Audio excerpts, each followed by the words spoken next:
No son los medios de comunicación ni los colegios los que educan a las futuras generaciones. La comunicación es sin duda indispensable para el desarrollo humano y para la profundización de la democracia. Nosotros encontramos de que se hacía efectiva de verdad la autorregulación. Los medios de comunicación se sentaban con el Estado y la sociedad civil. La autorregulación es una política pública.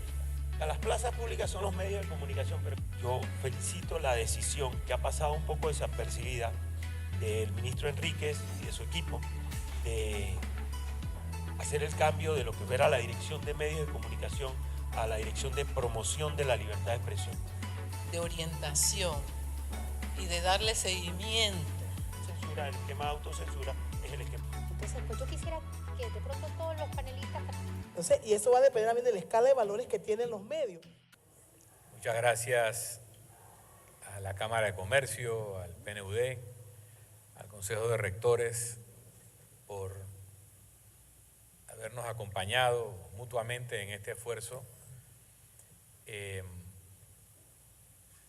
Cuando uno ve esta obra, uno dice, sí hay políticas públicas de comunicación, alguien las encontró. Y uno recuerda la obra de Molière, el burgués gentilhombre, cuando el personaje va donde un filósofo porque quiere escribir algo y se da cuenta que hay dos formas de hablar, o en verso o en prosa. Y se dio cuenta que tenía 40 años hablando en prosa y él no sabía que él estaba hablando en prosa. Entonces, parece que sí tenemos políticas públicas que están recogidas en esta obra. Pero en el fondo de esta ironía es que estamos viviendo procesos de transformación muy poderosos en el mundo. Les recomiendo un libro de Moisés Naim que se llama El fin del poder, y allá hacen una buena explicación. Todo lo grande está siendo retado por una multiplicidad de lo chico. Los grandes bancos, los grandes partidos, los grandes medios, las grandes iglesias, los grandes sindicatos pierden poder frente a pequeñas organizaciones o personas que hacen hoy en día lo mismo que antes solo se podía hacer desde esos vehículos grandes. Vemos un proceso de finalización de la intermediación, porque la tecnología está cumpliendo el papel de vehículo que antes lo llevaban grandes organizaciones de intermediación. Y esto puede ser la intermediación financiera, o del poder, o de la información. Y vemos cómo las personas, para satisfacer sus necesidades, le empiezan a dar la espalda a esas organizaciones. Ya, ¿por qué voy a ir al banco y mejor voy a transar en bitcoins? Ni siquiera voy a usar el dólar. ¿Y por qué voy a comprar un periódico cuando me puedo informar por Twitter? ¿Y por qué voy a ver un canal de televisión abierta cuando yo puedo bajar por Netflix la serie que me da la gana cuando me da la gana? Y si me quiero dar un atracón de serie un fin de semana, me veo todos los capítulos de 4 temporadas en 2 días. Y todos esos vehículos de poder empiezan a perder poder. Y se da un replanteamiento de la relación, en este caso con la información. Pero también trasluce en toda esta discusión que hay una desnaturalización de estas instituciones. Entonces, si nos escuchamos, cuando hablamos de la asamblea, de la ley o del Estado, lo vemos como algo ajeno. Eso no es nuestro, esos son esos otros que amenazan mi libertad de expresión pretendiendo hacer leyes, cuando en teoría son los representantes nuestros elegidos por nosotros para hacer las leyes que tutelen los bienes que queremos tutelar. Y le tenemos temor, muchas veces justificado, a que el Estado regule algo. No estoy hablando de la libertad de expresión, cualquier cosa.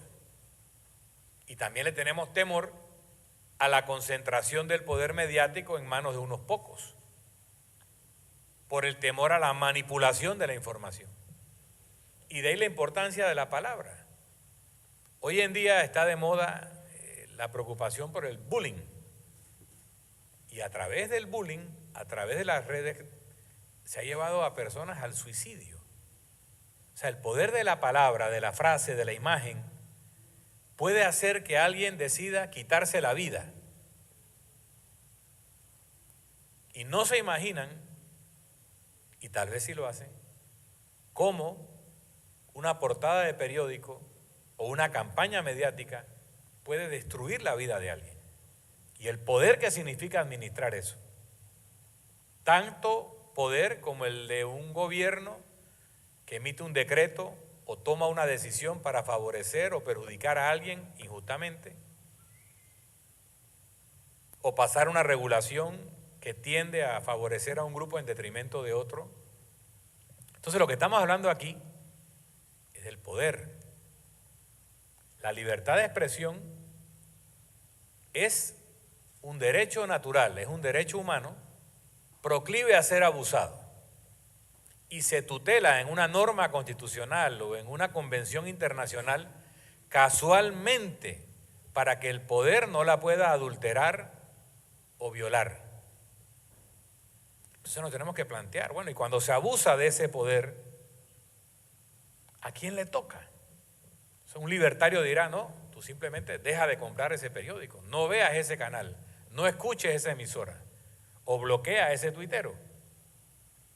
Pero una madre dirá, pero ¿qué culpa tiene mi hijo cuando vamos caminando por ahí de ver en una vitrina de un almacén una televisora sacando un desnudo a las 4 de la tarde? O una escena de violación a las 5. O la portada de un periódico que está exhibida en un kiosco con una mujer o un hombre totalmente desnudo o descuartizado. ¿Cómo yo defiendo a mi hijo que no tiene criterio, a mi hija que no tiene criterio, de exponerlo a eso sin ningún control? Y ahí tenemos que hacer una discusión. Y hemos vivido muchos años con la autorregulación, por lo menos 10, 15 años, y no siempre ha funcionado. Hoy en día tenemos unos problemas con programas en específico que violan el derecho a la intimidad, que utilizan imágenes diciendo que son de una persona cuando no lo son y le atribuyen conductas que no han realizado. ¿Y quién tutela eso? Estamos esperando todavía que el Consejo Nacional de Periodismo o las televisoras se autorregulen. ¿Qué pasa con las víctimas de eso? Pero nosotros como Estado estamos preocupados de que no se nos acuse que estamos violando la libertad de expresión. Y por eso estos diálogos son importantes.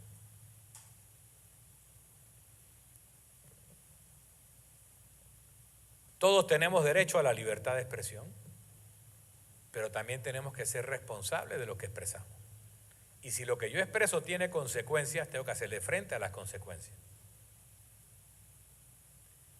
Aquí hablaban de los Twitter y hablaban de los call centers. Y entonces todos sabemos lo que es un troll y también lo que es un hater. Un hater no es un troll. Un hater es una persona con nombre y apellido que dice yo soy fulano de tal. Así como ese hater tiene derecho a botar su vitriol, yo tengo derecho a no leerlo. Yo tengo derecho a bloquearlo, aunque sea funcionario. No estoy obligado a leer eso. Y lo que yo no puedo hacer es evitar que él siga diciendo lo que le dé la gana. Nada más que yo no estoy obligado a escucharlo. Yo no estoy obligado a ver los noticieros ni a leer los periódicos que no me dé la gana. Porque ese es mi derecho. Y a pesar de ser funcionario, mi vida pública es una cosa y mi vida privada es otra. Y yo tengo derecho a defender mi intimidad, porque sigo siendo persona. Cuando yo paso a ser funcionario, no pierdo mi calidad de persona. Y hay veces que en las redes sociales o en los medios de comunicación se viola la dignidad de las personas. Ahora bien, un Estado no puede usar su poder ni para coaccionar esa libertad, ni para favorecer o premiar a los lambones y castigar a los críticos.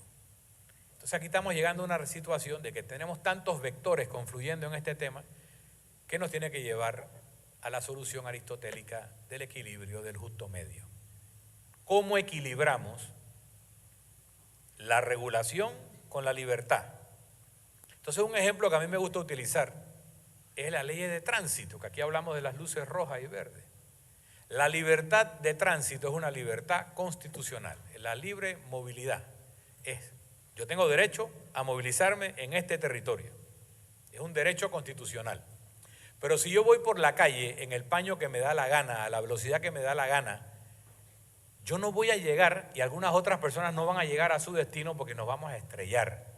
Nuestras libertades van a chocar y tal vez muera gente. Entonces nosotros aceptamos que nuestra libertad de tránsito sea restringida por una cosa que se llaman las normas de tránsito. Entonces yo acepto que yo voy a fluir por el carril derecho. Yo acepto que cuando yo veo una luz roja me voy a detener. Cuando sea amarilla voy a empezar a desacelerar y cuando sea verde es que voy a avanzar. Si no hay la limitación en la libertad de tránsito, no puedo ejercer mi libertad de tránsito. Nuevamente, ¿cuáles son las leyes, las normas que garantizan mi libertad de tránsito y cuáles son normas abusivas que no me permiten realmente fluir? Igual va a ser con la libertad de expresión. Y yo diferencio, hay gente que le gusta, hay gente que no le gusta, la libertad de expresión con la libertad de prensa. La libertad de expresión es la libertad que tenemos todas las personas de decir lo que pensamos, haciéndonos responsables por lo que decimos. La libertad de prensa es la libertad de los dueños de los medios, vamos a ser francos. En un medio se publica o no se publica lo que el dueño o el director que él designó quiere que se publique. Yo he trabajado en medios y a mí nadie me va a echar cuento.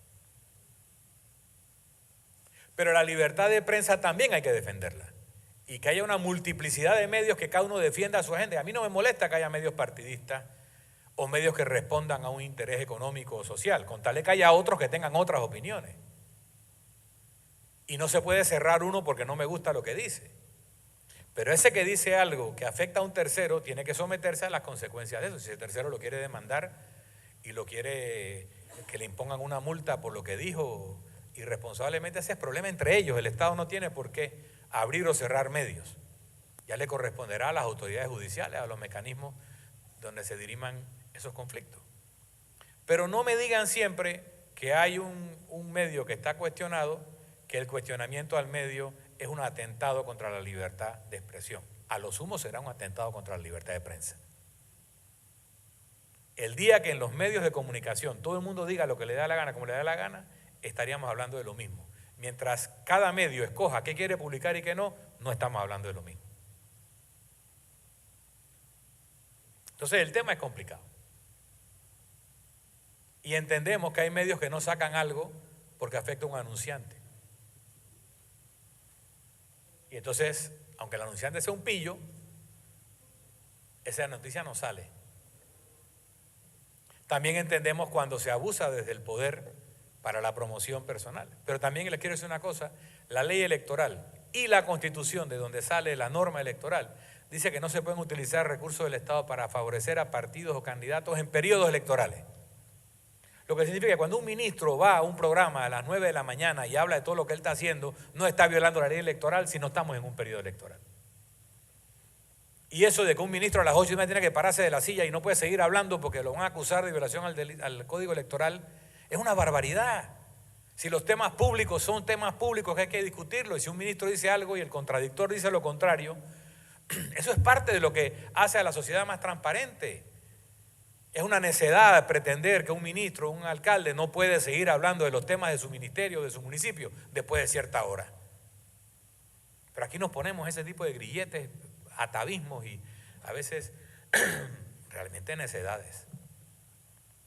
Para que seamos una sociedad más libre tenemos que hablar y tenemos que defender y contradecir las posiciones de cada quien. Pero no podemos decir que hay libertad donde no la hay. Y tampoco podemos decir que uno puede decir lo que le dé la gana y que no va a haber consecuencias a eso. Felicito mucho este diálogo, felicito la obra de la profesora porque nos ha puesto a hablar estos temas. Y tenemos cosas que hacer.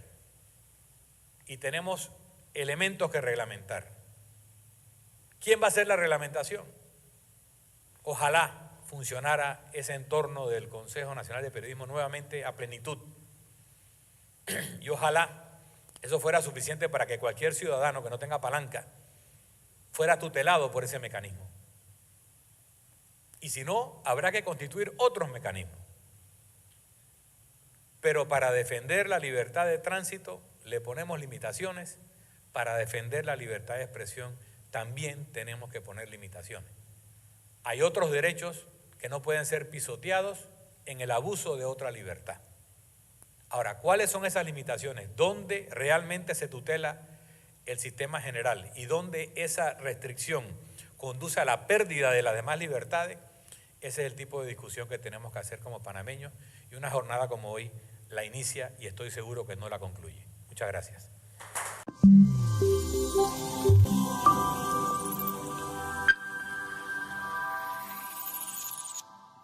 Panamá Primero, Gobierno de la República de Panamá.